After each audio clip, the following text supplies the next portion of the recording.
Run, Lola Run Sound Analysis by Kim Velarde.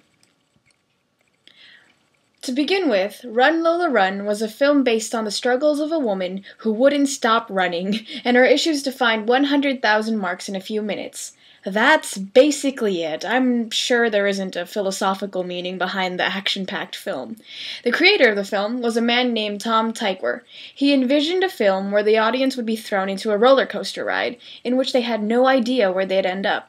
He incorporated a soundtrack which complemented the action-packed genre.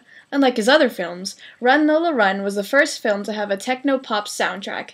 As quoted by Tykwer, the wrong music can screw up a film completely. In the slide is an example of one of the songs chosen during one of Lola's runs. The first one, in particular. Let's just skip to this part. The song is played at the beginning, where Lola is pacing through the streets of Germany. It provides a sound example, or a soundtrack, of the main actor saying a couple phrases from the movie. The song pushes the reoccurring motif of time, causing the scene to be rushed and exciting and crazy. Oops! Okay. Sound elements in the film. Many sound elements are embedded into the film that are taken for granted. For example, Tykwer uses seemingly trivial background noises to add to the emotional aspect of the film.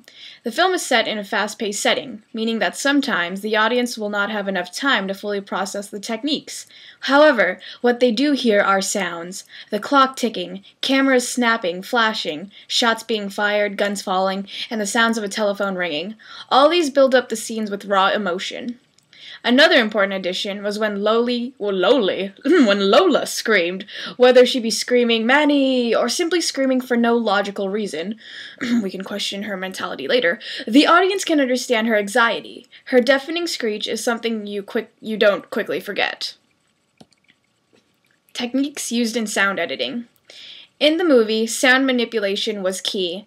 Noises were enhanced or greatly reduced, such as the clock's ticking, to indicate changes in the scenes. One example is the flash-forwards of characters that Lola runs into. When she collides into people, the scene leaps into the future, triggered by the sounds of cameras snapping and the screen flashing. The music is slightly reduced by the scene as the scenes play out, before jumping back to reality and boosting the present-time audio. Finally, an interesting fact is that the narrator was actually a renowned actor for his omnipotent voice that was usually heard in most German fairy tales.